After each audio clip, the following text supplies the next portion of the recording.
dadaala la sin arafada dadaal inta adduunka roogta adiga ka Sheekh Maxamuud ahaan sidee suugaanta isku tihiin akhriskeeda dhageysigeeda daliishato oo marka qaarkood aad ku soo darto eriga aad oranayso bismillaahir rahmaanir suugaantu waa dhowr qaybood oo suugaanta Soomaalidu siday ahayd iminka waxba iska bedelay oo waa la yaran naxnaxiyay oo si sharciga khilaafsan bay wax badan hadda gashay music iyo heesaha iyo waxa iyo shuqulkeena inaga ma aha taasi waa dhaqan aan wanaagsanayn diinta iyo islaamnimada aan ku wacnayn suugaanta qaybaheeda kala duwan ee gabayga ah maxaan ku raada maansada kala duwan shiiftada buraamurka waxaas oo dhan waa waxyaabo qaar badan oo kamid ah wixii aan qabiilka iyo dulmiga iyo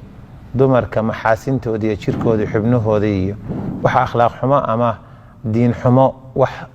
ku saabsan hadaanay ahayn in la akhriyo la daliishado aad buu fiicanta wilo qofku qayb weyn wax ka qaataa Soomaaligiisa in wax badan dhiso way ka qaadataa runtii anigu waan soo qaataa khudbadaha noqoto muxaadaraadka umada dhalinyarada tawjiihinteeda wixii marka hadii aan garanayo waxaan ugu jecelahay kuwa ka waramaya gobonnimadoonkii Soomaaliyeed iyo xornimadii Soomaalidu qaadatay iyo gubaabooyinkii ku dhisnaa Soomaalidu midnimadeeda iyo gabayada caynkaas oo kale runtii aad u jecelahay iyo gabayada dhalinyarada iyo dhaqankooda lagu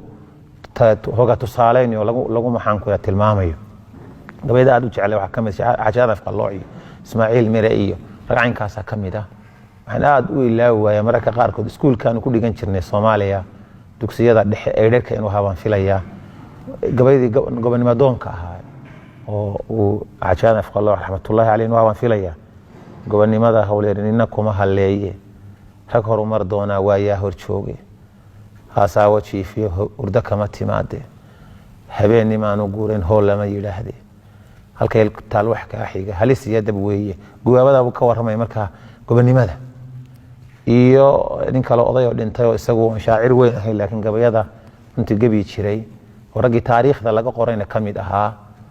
buuga sayidka markii Jaamac Umar Ciise uu ururinayay anigoo ilmo yar ah oo magaalada Baydhabo nagu soo maray odayaashii uu islahaa taariikhda waxbay ka hayaan ayaa uu kamid ahaa odaygan hadda uu ka qoray waagaas ilaa iyo gobolka Gaduud ku soo dhawaaday markuu qoray ilmo yar baan waan garanaya markuu odaygana buug buu qorayaa sayidka ka sheekeeyay la oran jiray marka ragii uu gabayada ka qoray waxa kamid ah nin oday oo hadda dhintay Allah yarxamur raahimiin wasna Maxamed Diiriye la oran jiray Ciise oo nugaal ku magac dheeraa ayaa waxaan aad u xusuustaa gabay saameyn igu yeeshayo oo inan u dhalay marka ku hal qabsanayo dhalinyarada ku boorinayo inay dadaalaan marka uu leeyahay hebelow waxaan garkunimu cadaadaan ahan gaba u laabnayn nuuro garkunimu cadaadaan ahan gaba u laabnayn gadahayga nimankii ahaa gaba itaalkii saaxiibadaydii galbade rag u gubaysnaay gabalkii waagiis bedel way galbinayaan gurigii waxay ugu wadaan gacal la'aaneed janno iyo cadaab mid inaan geli waan garaysnahay allow ii gargaar waxaan jeclay inaan gutaa khayr runtii isagoo caabid ah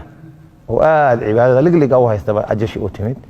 marka runtii anu waan boorin lahaa culimada iyo macallimiinta